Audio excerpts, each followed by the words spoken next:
जय माँ महालक्ष्मी माता की जय हो। प्रिय भक्तों, आज आप सभी सुन रहे हैं महालक्ष्मी व्रत के 8वें दिन की कथा। आज है रविवार का दिन और रविवार का दिन सूर्य देव को समर्पित माना जाता है। इस दिन की कथा हमें यह सिखाती है कि जब हम सत्य, परिश्रम और आभार के साथ जीवन व्यतीत करते हैं तो स्वयं माँ लक्ष्मी और सूर्य देव दोनों की कृपा हम पर बनी रहती है। आइए श्रोताओं, इस कथा का आरंभ करते हैं। इससे पहले माँ लक्ष्मी और सूर्य देव जी का स्मरण करते हैं। ओम लक्ष्मी नमः, ओम सूर्य देवाय नमः। प्राचीन काल की बात है। एक छोटे से गांव में एक किसान रहता था। उसका नाम था सत्यनारायण। वह बहुत ही ईमानदार था, परिश्रमी और सरल स्वभाव का था। सुबह से शाम तक वह खेतों में परिश्रम करता और जो कुछ उपजता उसमें से पहले देवता और गरीबों का हिस्सा अलग कर देता। किसान की पत्नी भी बड़ी धर्मनिष्ठ थी।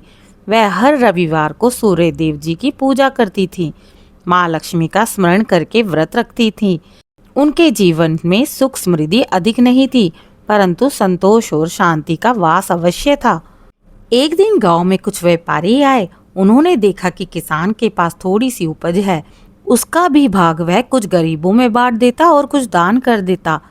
व्यापारी हंसकर उसे बोला, अरे किसान, तेरे पास पहले से ही कम है, इसे भी दान करके तू अपने परिवार को कैसे चलाएगा? तुझे तो पहले अपनी उन्नति करनी चाहिए। किसान मुस्कुरा कर बोला, धन और अन्न जितना है उतना पर्याप्त है। अगर मैं उसे अकेले ही रख लूं और दूसरों की भूख ना मिटा सकूं तो माँ लक्ष्मी मुझसे प्रसन्न कैसे होगी? व्यापारी ने यह सुनकर उसका उपहास किया और वहां से चला गया। उस रात किसान और उसकी पत्नी ने श्रद्धा से महालक्ष्मी व्रत की कथा सुनी और चंद्रमा को अर्घ्य देकर व्रत का पारण किया। रात्रि में जब वे विश्राम कर रहे थे तभी माँ लक्ष्मी और सूर्य देव उनके घर में प्रकट हुए। माँ लक्ष्मी बोली, वत्स, तेरे परिश्रम और संतोष ने मुझे अत्यंत प्रसन्न किया है। तूने दूसरों की भलाई की और अपनी आवश्यकता से भी ऊपर रखा। यही सच्चा धर्म है। सूर्य देव ने भी उसे आशीर्वाद दिया और कहा कि किसान, तेरे खेतों में अब कभी अन्न की कमी नहीं होगी। तू जितना भी परिश्रम करेगा उसका फल तुझे अनेक गुना मिलेगा। सुबह जब किसान जागा तो उसने देखा कि उसके खेतों में फसल लहलहा रही है। जहाँ पहले सूखी मिट्टी थी वहाँ हरे भरे पौधे खड़े हो गए। उसकी बंजर जमीन उपजाऊ होने लगी।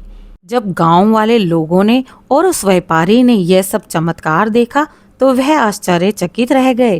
किसान ने सिर्फ इतना कहा कि यह सब माँ लक्ष्मी और सूर्य देव की कृपा से संभव हुआ है। धन और अन्न का मूल्य तभी है जब उसका उपयोग दूसरों की भलाई के लिए किया जाए। धीरे धीरे पूरे गांव में यह परंपरा शुरू हो गई कि हर रविवार को लोग सूर्य देव और माँ लक्ष्मी की पूजा करने लगे और माँ महालक्ष्मी के 16 दिवसीय व्रत को मानने लगे। इस प्रकार गांव में से दरिद्रता समाप्त होती चली गई। सभी लोग सुख समृद्धि से रहने लगे। तो प्रिय भक्तों, माँ लक्ष्मी उस घर में सदा निवास करती हैं जहाँ सत्य, परिश्रम और संतोष का पालन होता है। धन की प्राप्ति केवल अपने लिए नहीं बल्कि समाज और दूसरों के लिए भी उपयोगी होनी चाहिए। जब हम दूसरों के लिए करते हैं तो देवता और देवी दोनों ही प्रसन्न होकर हमें आशीर्वाद प्रदान करते हैं। माँ महालक्ष्मी से प्रार्थना करते हैं कि हे माँ महालक्ष्मी, जैसे आपने सत्यनारायण किसान के जीवन को सुख और समृद्धि से भर दिया, वैसे ही हमारे जीवन से दरिद्रता और अभाव को दूर कर दीजिए। हमें ऐसा मन दीजिए कि हम परिश्रमी, संतोषी और दानी बन सके। जय माँ महालक्ष्मी माता की जय हो।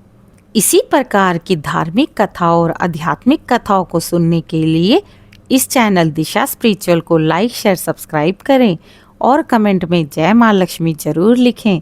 हो सके तो अपने प्रियजनों से साझा करें और हमारे साथ जुड़ जाएं ताकि हम सभी धार्मिक पथ पर एक साथ चल सकें। आप सभी के समर्थन के लिए आप सभी का आभार।